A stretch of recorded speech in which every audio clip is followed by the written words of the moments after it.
Younger me, if I could sit you down right now, I'd tell you something that would change everything. I won't tell you what to do. I'm here to show you what you'll become if you're willing to drop the lie. Because right now you think life is linear, that if you work hard enough, wait long enough, follow the rules closely enough, things will make sense. You think happiness is hiding just over the next hill. One more goal, one more promotion, one more person who finally understands you. But I need to tell you the truth, and I know it won't land easily. Because when you're young, you think time is a promise. You think you're building towards something solid. But one day, sooner than you think, you'll wake up in the very life you dreamed about and realize you feel nothing. Not because you failed, but because you never asked who you were building it for. It starts quietly, a sense that something's off. The conversations bore you, the victories feel empty. The person in the mirror is well-dressed, well-liked, and deeply disconnected. That's not a breakdown, it's the beginning.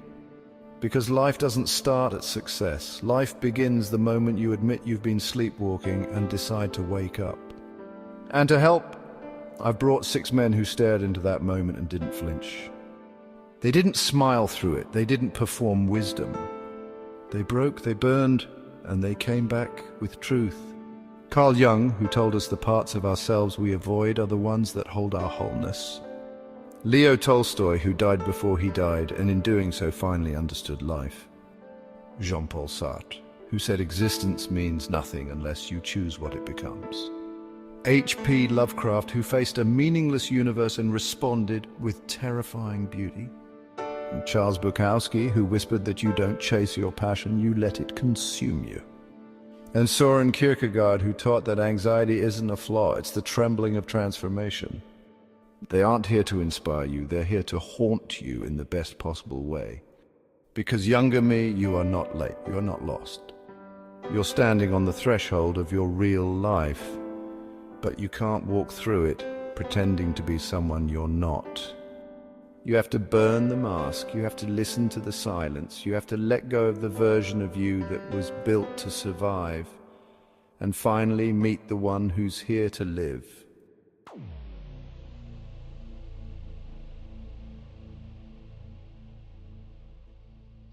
There's an old fable, almost forgotten now. A man lived in a grand house, admired by many, but in the basement, behind a heavy locked door, he kept a creature. He never looked at it, never spoke of it. Every night he slid scraps through a narrow slot, then quickly shut the door. Years passed. He climbed society's ladders, earned praise, built a perfect life. Until one night the door creaked open on its own, and the thing that stepped out was taller than him, sharper than him, and it had learned to speak in his voice. That, younger me, is the shadow. You've been raised to believe that your value comes from what you show the world, your confidence, your composure, your kindness. And so you've hidden anything that doesn't fit that script, your rage, your shame, your ambition, your jealousy. You didn't kill those parts, you just buried them, but they never stopped growing. Carl Jung knew what that silence becomes. He said the shadow is everything within us that we refuse to see, and the longer it stays unseen, the louder it screams in our actions. Younger me, that spike of anger when someone else shines. That quiet panic when you're alone. That snide voice that mocks your own dreams. That's not weakness. That's the part of you you've refused to acknowledge, the part that got tired of being denied. And here's the paradox. The very parts you think make you unworthy are the keys to your wholeness. Jung believed the mask we show the world, what he called the persona, is necessary for survival. But if you wear it too long, you forget who's underneath. And midlife is when that persona starts to crack, when success feels strangely empty, when even love doesn't land like it used to. And suddenly the emotions you suppressed come flooding back, not to destroy you, but to make you whole, but only if you let them in. So here's what you do. When you feel triggered by someone, don't judge, ask why. When you catch yourself faking interest, pause. When something inside you says this isn't me, listen. And if it scares you, good. Jung once said the most terrifying thing is to accept oneself completely, but he also knew the reward. Because when you face the thing you've been avoiding, it stops controlling you. And when you integrate it, when you bring the shadow into the light, something incredible happens. You don't just feel more powerful, you feel real. You stop performing, you start becoming. And that monster in the basement? Turns out it was just your truth, locked away and starving.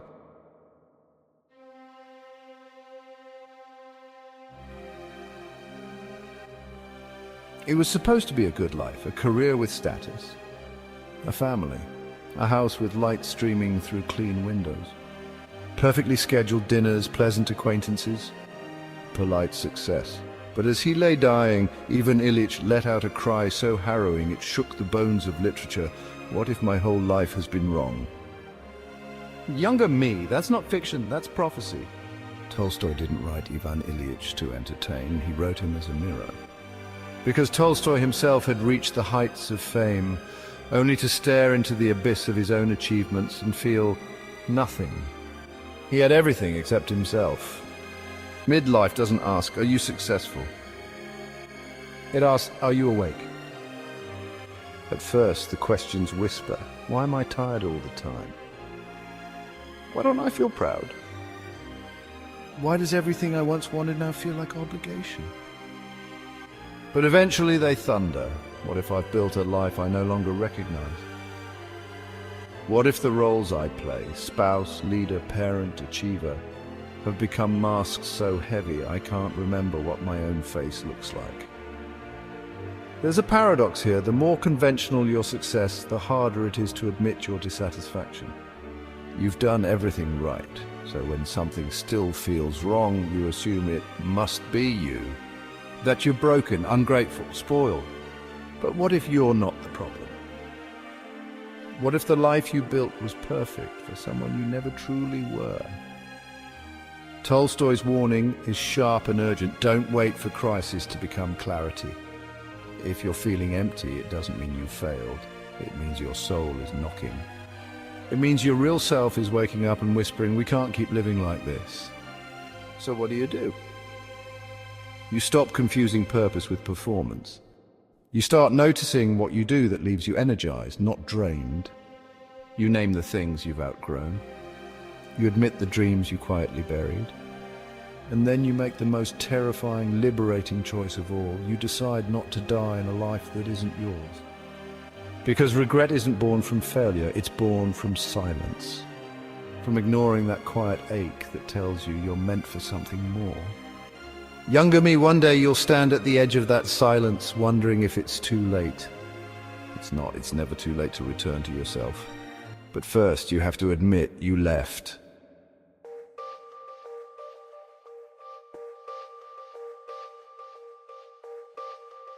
Younger me, you keep telling yourself you're waiting for the right time. But it's not time you're waiting for, it's someone to blame. You say you need more clarity, more confidence. A sign from the universe. But what you really want is permission. Permission to live the life you already know is yours. Jean-Paul Sartre would say there's no one left to grant it. He once wrote, man is nothing else but what he makes of himself. No essence, no divine blueprint. Just raw existence and the responsibility to shape it into meaning. That sounds inspiring until it isn't. Because once you accept that, you also have to accept that no one's coming. No rescue, no fate, no cosmic plan, just you and the choices you do or don't make. It's what Sartre called the burden of freedom. And it's the most terrifying thing in the world. Because it means if your life feels hollow, you can't blame your parents or your partner or your past. It means the person you're waiting to become is already sitting in your chair. Younger me, I once knew a man who spent 20 years saying he wanted to write a novel. He read the books, took the workshops, talked about story arcs and symbolism, said he was waiting for the right idea. But deep down, he wasn't waiting for the right story. He was waiting to feel worthy of telling one. He never wrote it. That's what Sartre means when he says existence precedes essence. You don't discover who you are by thinking about it. You become who you are by choosing again and again through action. But here's the paradox. Choice feels like freedom until you realize every choice kills another future. When you say yes to something, you're saying no to 1,000 other lives. And most people never choose fully, not because they don't want freedom, but because they can't bear to lose the illusion of all those other lives they could have lived. So they stay in the hallway between versions of themselves, between decisions. Not stuck because the door is locked, but because the door is open, and stepping through it would mean owning everything that happens next. That's the most honest prison in the world. A hallway full of unlocked doors. And younger me, if that's where you are right now, then I want to tell you something that may sound cruel, but it will save your life. Waiting is a lie. Waiting is the most elegant form of self-betrayal. And the moment you stop waiting, not for approval or certainty or a flawless plan, but simply decide to step forward, you will feel something astonishing. The weight doesn't get heavier, it disappears. Because it was never the choices that were crushing you. It was the fear of having to live with them. Sartre teaches us that meaning is not found, it is forged. You choose it, you act on it. And in doing so, you become. So stop performing potential, stop decorating the hallway, choose leap, even if it's messy, even if it scares you. Because the greatest mistake you can make isn't choosing the wrong door. It's dying in the corridor, clutching a map of paths you never walked.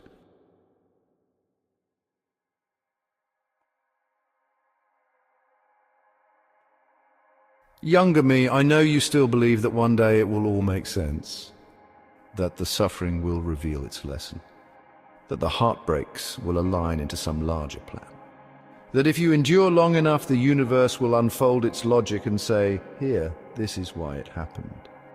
But what if that day never comes? What if you get everything you prayed for and it still doesn't feel like enough? That is the horror H.P. Lovecraft understood more than anyone. Not ghosts, not monsters, but the possibility that life has no inherent meaning, that the stars do not whisper back, that the universe is not a puzzle with a final satisfying answer, just endless silence stretched across eternity. He called it cosmic horror, but it wasn't really horror, it was honesty. Younger me, there will come a time, maybe soon, when something breaks in you. When you lose someone or fail spectacularly or simply stare at the ceiling one night and feel nothing. And in that moment, every belief you held about purpose and fairness and justice will fall apart. You'll be left alone with a question so heavy it flattens everything. What's the point? And if you're not careful, that question will consume you. It will hollow you out, turn you cynical, numb, detached. But if you can stand there, if you can resist the urge to run or distract or pretend and simply feel the weight of that question, then something miraculous will happen. The silence will become space. And you'll realize if the universe owes me nothing, then I owe it nothing either. I'm free. Free to choose beauty, even if it fades. Free to create, even if no one remembers. Free to love, even if it hurts. Free to live, not because it matters to the cosmos, but because it matters to me. That's the twist Lovecraft never quite said aloud. Meaninglessness is not the enemy. It's the blank page that lets you write whatever story you want. Most people are terrified of that. They want structure, certainty, divine approval. But you, younger me, you don't need to be held. You need to be unleashed. Because once you stop waiting for life to justify itself, you start justifying it by the way you live. And in that moment, when you create meaning without needing permission, you become something the universe can't ignore. You become flame in the void. You become a myth of your own making. So yes, the stars are silent, but they are watching. Now show them how a human burns.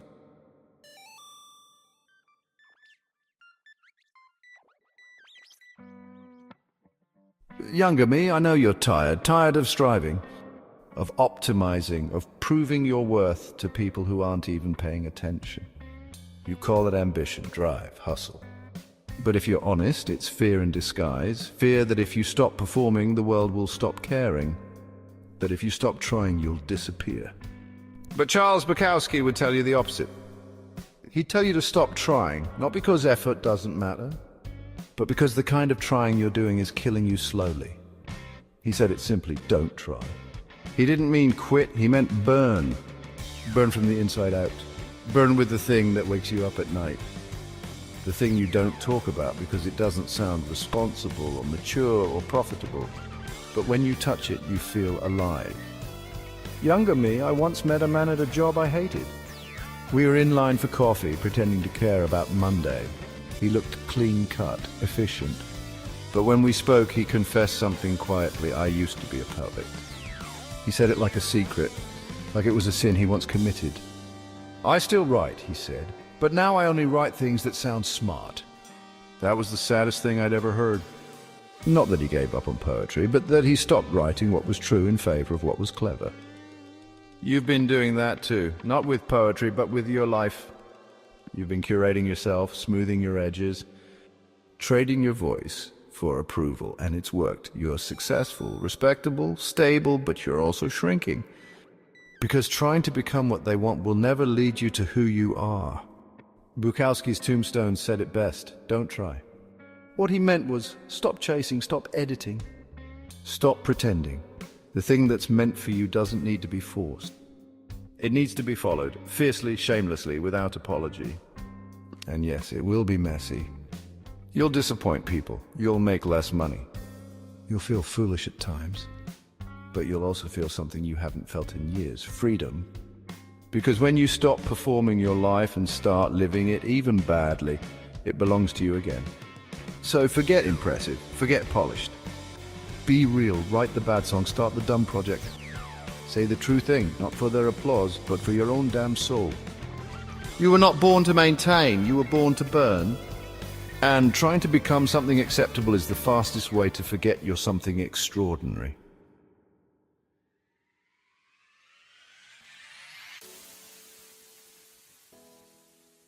Younger me, I want you to listen carefully to this feeling you keep calling anxiety. That ache in your chest, that weight behind your eyes. That creeping panic you can't name but can't shake either. That's not a flaw, it's a signal. Soren Kierkegaard called it the dizziness of freedom. It's what happens when you suddenly realize that you can do anything and therefore must choose something. When the path forks not into right or wrong, but into infinite maybes.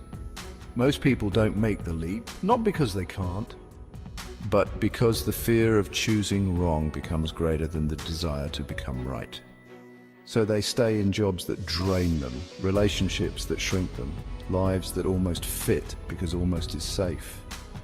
But Kierkegaard would tell you that safety is the true sickness. Anxiety is not the enemy. It's the sign that the soul is waking up. It's the spiritual equivalent of standing on a cliff. Your legs shake, your vision blurs, your breath shortens. And everything in you says, go back, sit down, wait for certainty. But certainty never comes. What comes instead is a choice to leap or to rot. Younger me, one day you'll feel that moment. It won't come with warning. You'll be mid-conversation or washing dishes or staring at your ceiling at 2 a.m. And suddenly you'll know this life doesn't fit me anymore. And it won't be because something went wrong. It'll be because something in you is finally ready to become real. But to cross that threshold, you'll need to face something few people ever do, your freedom. The crushing truth that no one can choose for you. No guru, no parent, no lover, no God. Just you, naked, trembling, alive. And that's when the old life begins to die. Not in fire, not in drama, but in silence and stillness. In the unbearable awareness that what comes next is yours to define. That's the moment Kierkegaard called faith, not belief in dogma, but belief in yourself before the evidence arrives. So leap, not because you're certain, but because the only thing more terrifying than jumping is never leaving the ledge. The fear won't go away. It's not supposed to. It's there to remind you that you're alive, and that means you're finally free.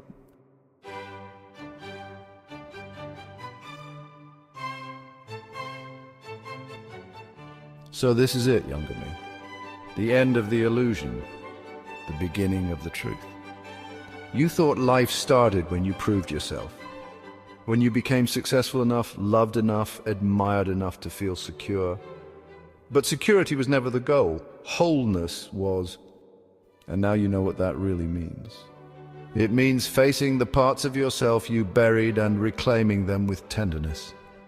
It means questioning the script you were handed and writing your own with trembling hands. It means standing in the silence of the universe and screaming your truth into the dark. It means burning for what's real instead of polishing what's acceptable. It means walking into the dizziness of freedom and daring to become something you've never been, fully, wildly you. Younger me, life doesn't begin at 40 because your body changes or the world gives you permission. It begins at 40 because, for the first time, you stop asking who you should be and start becoming who you already are. Jung handed you the mirror. Tolstoy asked if you were truly living. Sartre gave you the weight of your own choices. Lovecraft stripped away the illusions. Bukowski gave you fire, and Kierkegaard gave you wings. Now there's only one thing left to do. Take the leap, not because you're fearless, but because fear is proof that you're standing at the edge of something that matters. This is your life. Not the one you were told to live, the one you were born to create. So go, burn, fall, leap, become. Life begins now.